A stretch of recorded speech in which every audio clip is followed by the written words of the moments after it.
Olá, tudo bom? Hoje a gente vai falar do Exame Nacional do Ensino Médio, o Enem. Vou contar a história do Enem.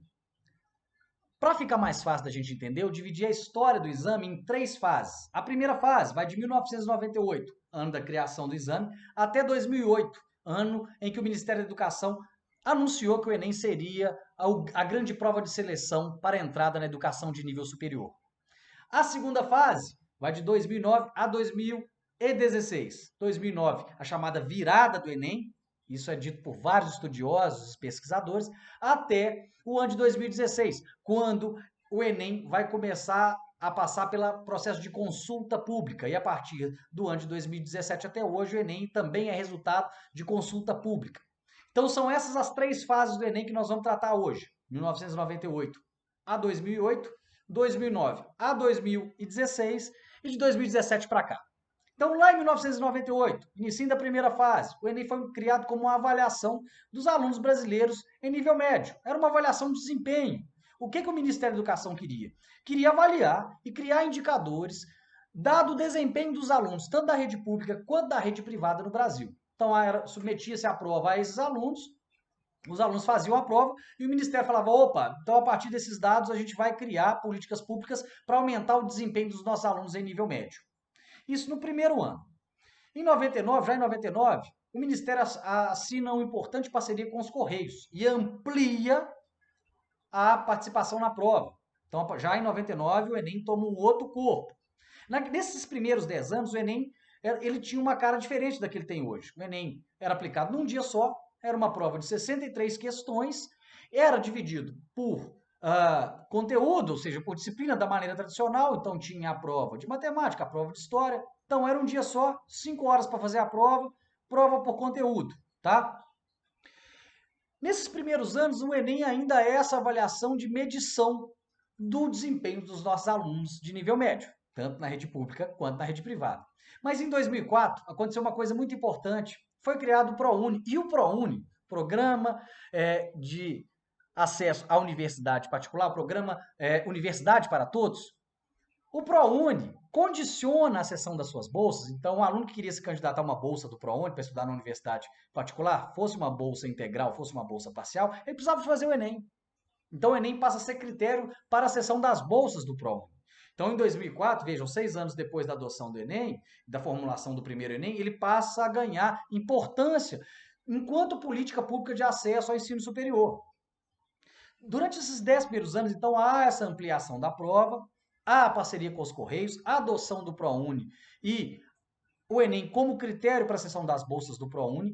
Em 2000, a inscrição do Enem passa a ser aceita pode ser feita pela internet, então há também essa ampliação, ainda que naquele momento pouca gente tivesse acesso à internet, mas é mais uma facilidade de acesso, então a inscrição passa a ser feita pela internet também. Então o Enem, nesses primeiros 10 anos, ele vai ganhar corpo, ele vai ganhar tamanho, ele vai aumentar sua rede, sua abrangência, ele vai ganhar importância e ele vai ser associado a uma política pública de acesso ao ensino superior, que é o ProUni. Dada essa importância, em 2008, o Ministério da Educação anuncia que o Enem seria no futuro, o grande exame, a grande porta de entrada para a educação em nível superior em todo o país. Daí que em 2009 o Enem passa por o que os historiadores e que os estudiosos chamam da grande virada do Enem. Por quê? Porque é justamente em 2009 que foi criado o sistema de seleção unificado, o SISU. O SISU que concentra as notas, que é o sistema de seleção unificado nacional. E aí a gente tem uma reformulação completa da prova.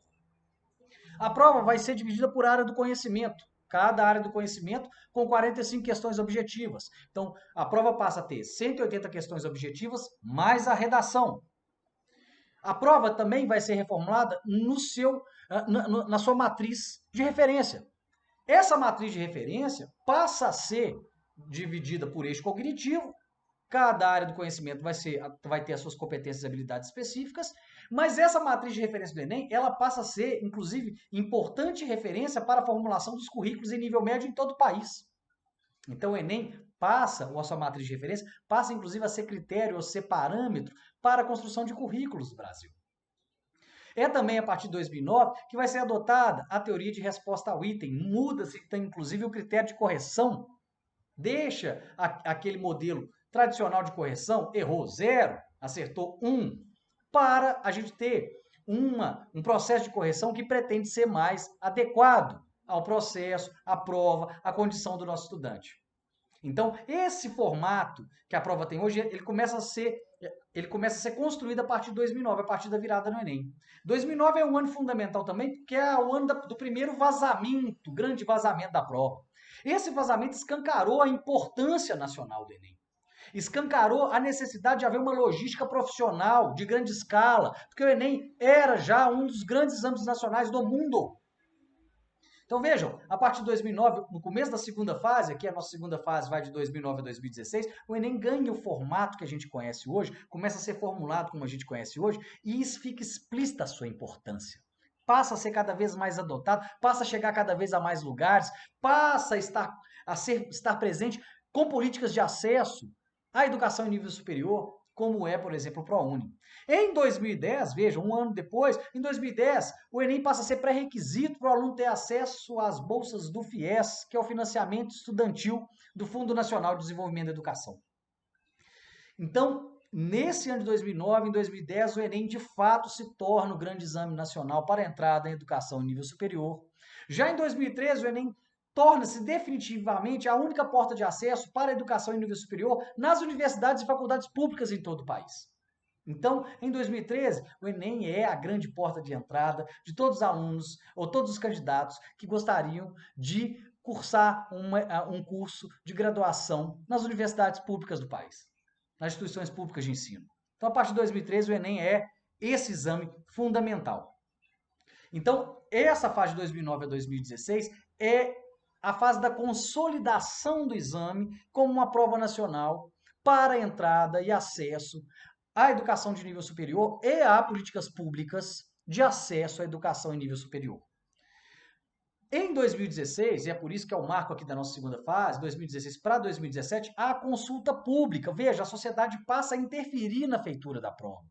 Isso faz com que a prova fique cada vez mais acessível, cada vez mais inclusiva. Então, se ela começa com uma prova lá em 98, de um dia, dividida por disciplina tradicional, 5 horas de aplicação, e ela a partir de 2009 passa a ser aplicada em 2 dias, a partir de 2017 ela passa a ser aplicada em 2 finais de semana. Ela se torna cada vez mais inclusiva, cada vez mais acessível, cada vez mais pessoas podem fazer o Enem.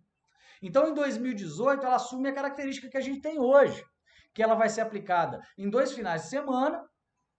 Ela tem, a partir do ano passado, de 2018, ela passa a ter 5 horas no segundo dia, 5 horas e meia no primeiro, porque é o dia da redação. E ela vai respeitar, inclusive, pessoas de orientações religiosas que não podiam fazer a prova no sábado. Então, a prova é oferecida em 2 domingos. Então, a gente está na terceira fase da história do Enem. Então, a primeira fase vai de 1998 a 2008. 2009, o início da segunda fase, é o ano da grande virada do Enem, que vai até 2016, porque eu coloquei como marco aí a consulta pública. E o modelo que nós temos hoje, ele é definitivamente formatado a partir de 2018. Gente, você pode até criticar o Enem. Você pode criticar a matriz do exame, você pode criticar a estrutura do exame, você pode criticar a proposta pedagógica do exame. Mas a gente tem que levar em consideração os ganhos que o Enem trouxe.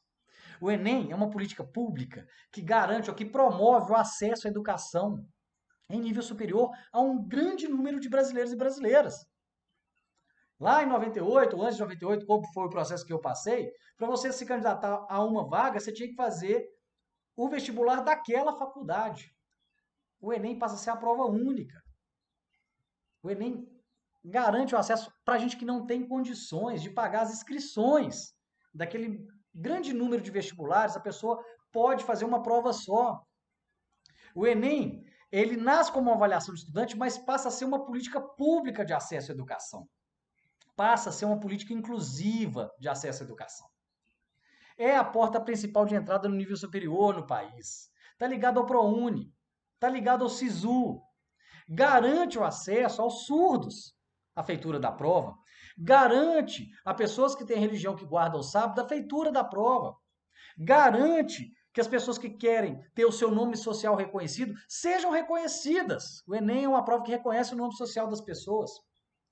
O Enem é reconhecido em outros países como prova para acesso à educação em nível superior, como é o caso de Portugal. O Enem, existe uma modalidade do Enem chamada Enem PPL, para pessoas privadas de liberdade, que é aplicada um mês depois da prova no calendário do Ministério. O Enem chega nas prisões, nas cadeias. O Enem permite a consulta pública da sociedade brasileira sobre a feitura da prova. O Enem é a política pública de educação em nível superior mais importante do Brasil dos últimos 20 anos. O Enem é um patrimônio dos brasileiros. Um beijo, até o próximo vídeo, onde a gente vai continuar falando de educação. Um abração!